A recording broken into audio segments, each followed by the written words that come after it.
You're standing in the fog-shrouded streets of Madrid, 1833, the year the shadows finally claimed their king. The cobblestones are slick with rain, and the air hums with whispers of revolution and ruin. A cloaked messenger slips through the night, pressing a tattered bundle into your hands, a collection of forbidden diaries, sealed with the wax of a long-dead royal seal.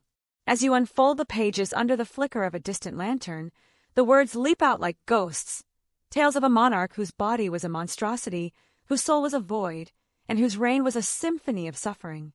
This isn't the sanitized history they teach in schools. This is the raw, forbidden truth about Ferdinand VII of Spain, a king whose grotesque secrets twisted an empire into knots of blood and betrayal. You weren't supposed to find this. No one was. But now that you have, there's no one seeing it. Prepare to plunge into the abyss of a man who turned his personal nightmare into a national catastrophe. This is no bedtime story of heroes and crowns. This is the unvarnished horror of Ferdinand VII, the desired one who became the despised. And if this hook has you gripped, hit that like button right now to fuel the fire of truth, because liking isn't just support, it's your stand against the lies that bury history. Share this with someone who needs to wake up, and subscribe for more revelations that the powerful fear. Let's dive in, Seeker of Shadows. Born on October 14, 1784, in the opulent halls of El Escorial, Ferdinand VII entered a world already poisoned by the sins of his forebears. The Spanish royal family, a tangled web of Habsburgs and Bourbons, had long indulged in the perilous game of inbreeding, marriages between cousins, uncles and nieces, all in a desperate bid to keep power within the bloodline. It was a genetic roulette that produced madness, deformity, and decay. Ferdinand's parents, King Charles IV and Queen Maria Luisa of Parma, were first cousins, their union a calculated abomination designed to preserve the throne's purity. But purity came at a price, a lineage riddled with defects, where kings were born with feeble minds and twisted bodies.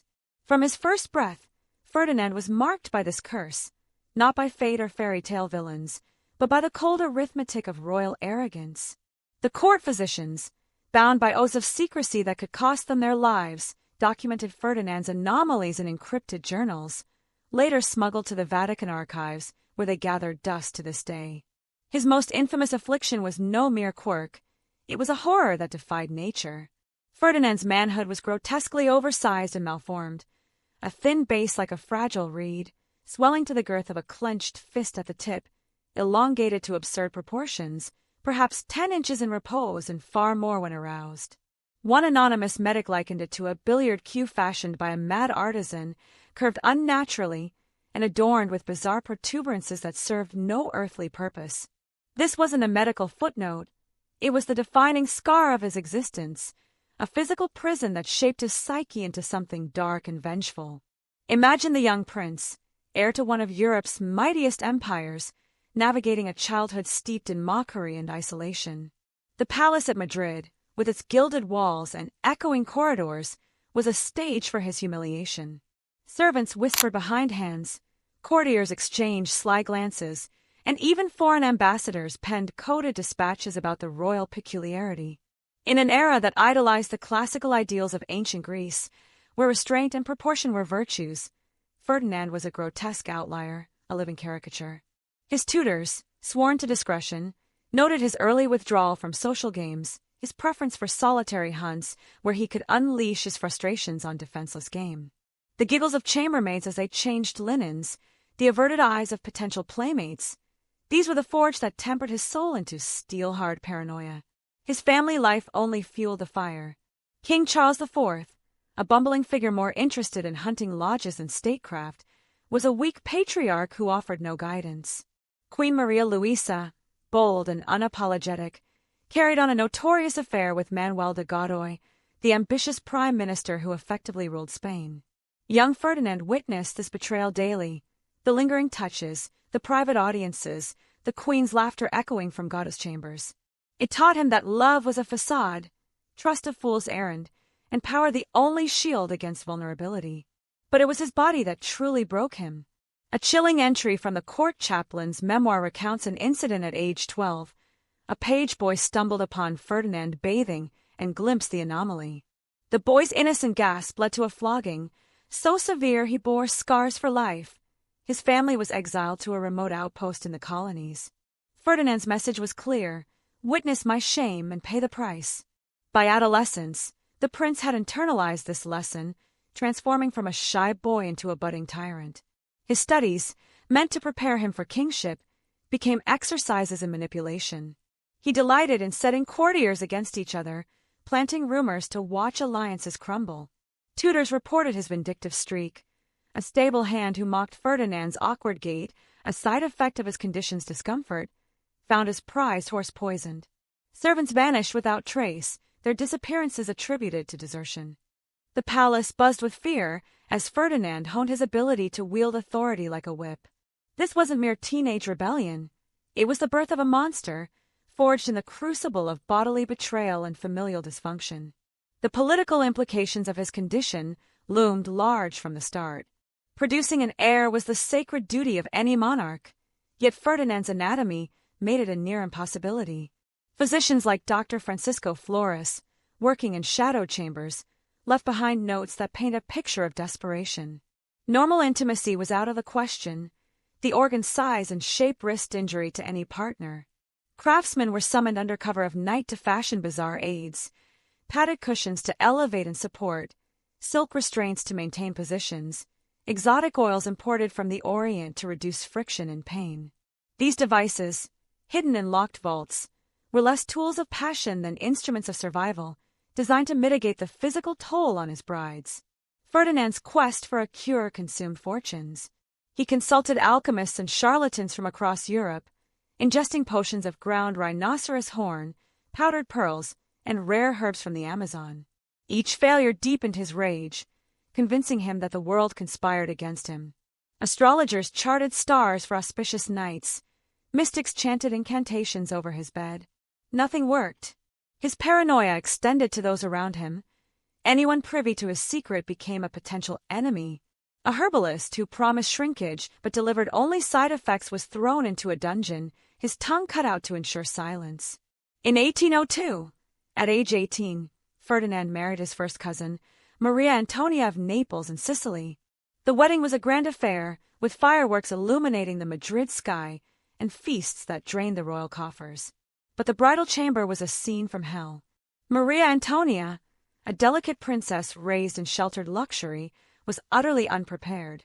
Upon seeing her husband's deformity, she recoiled in terror, her screams piercing the night.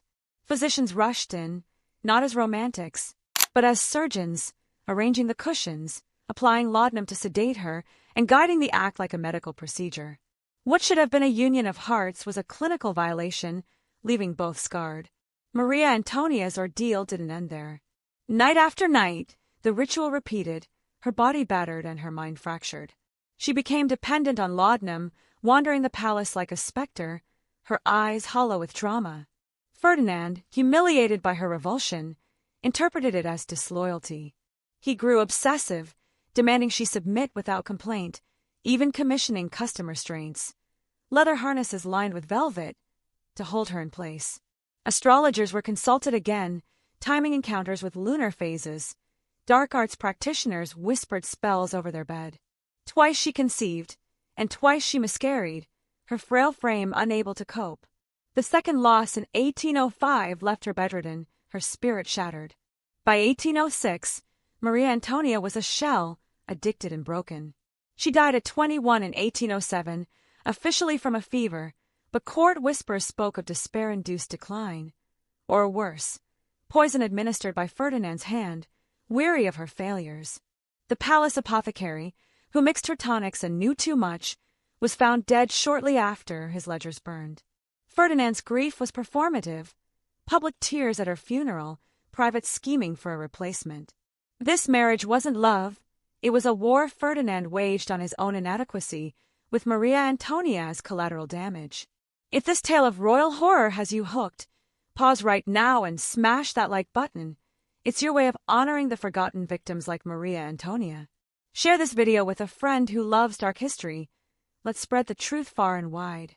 And if you're not subscribed yet, hit that button and turn on notifications, because subscribing isn't just following, it's joining a community of truth seekers who refuse to let history's shadows win. Motivate yourself. Every subscription is a step toward unveiling the hidden horrors that shape our world. Now, let's press on into the deepening darkness. The death of Maria Antonia marked a turning point, amplifying Ferdinand's cruelty from personal to political. Spain in 1808 was a powder keg, weakened by Godoy's mismanagement and the looming shadow of Napoleon Bonaparte.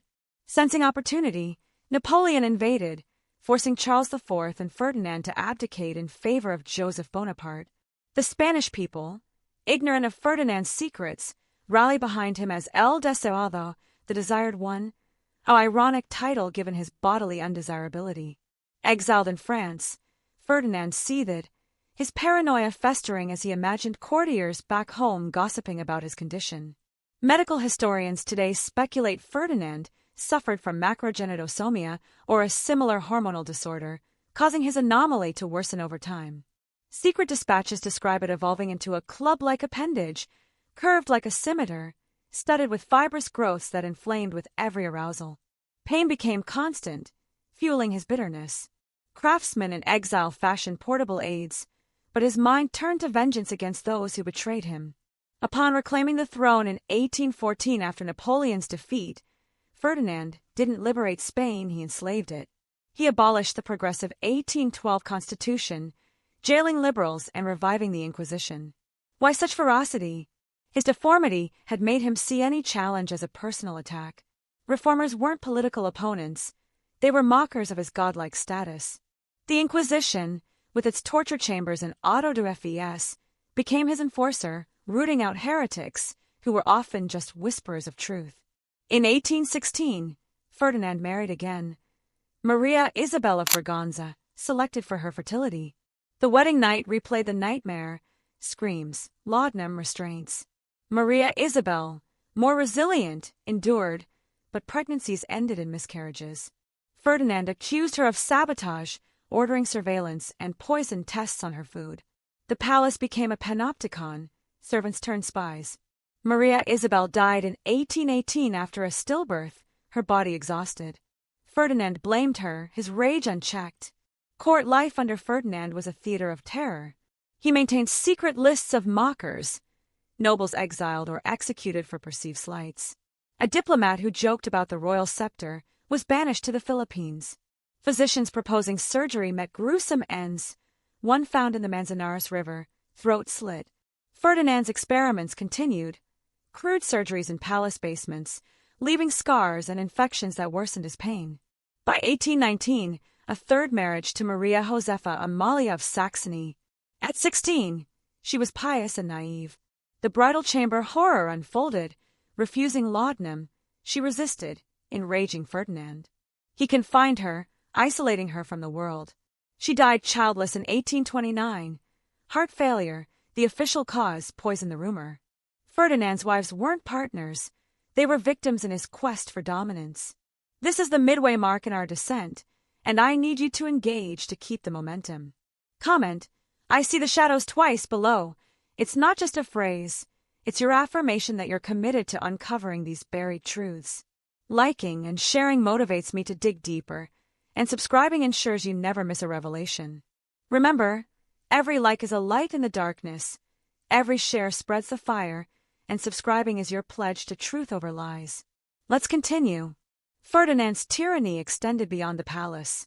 The liberal movements of Europe terrified him, representing freedom from his control. He crushed them, using the military and church to enforce absolute rule.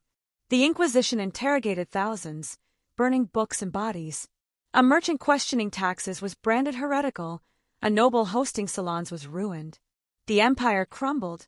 Colonies in Latin America rebelled, inspired by liberty. Ferdinand sent armies, bankrupting Spain, not for victory but to assert dominance. By 1825, most were lost: Mexico, Peru, Argentina, leaving Spain impoverished. In the court, fear reigned. Ferdinand's lists expanded, executions whimsical. Artisans crafting aids lived in terror, many suicided. Physicians experimented desperately, their failures punished. In 1829, a fourth marriage to Maria Cristina of the Two Sicilies. Resilient and fertile, she endured the rituals, bearing daughters Isabella and Louisa. No son fueled Ferdinand's fury. Abolishing Salic law for Isabella sparked Carlist wars, brother Don Carlos claiming the throne, whispering of Ferdinand's unnatural heirs. Maria Cristina became a prisoner, her allies purged. Ferdinand's body decayed. Infections from surgeries left him in agony. The palace was a mausoleum of secrets. Spain starved, armies mutinied, Inquisition raged. Ferdinand's deformity symbolized his rule, destructive, unnatural. Comment: I see the shadows twice. To lock in, your engagement motivates the truth. Like to honor the oppressed, share to awaken others, subscribe for more. Subscribing isn't passive, it's active resistance against forgotten history. Ferdinand's final years were madness. By 1833, dying, he refused treatment, convinced of plots. He died September 29, 1833, perhaps poisoned. His body was hidden to conceal the deformity. Legacy: Carlist wars ravaged Spain, Isabella's reign corrupt. Bourbon dynasty weakened, empire lost. This truth warns of power's dangers. You've seen the shadows. Comment: I see the shadows twice. Like, share, subscribe. Liking empowers, sharing enlightens. Subscribing builds our army of truth seekers. What you do with this knowledge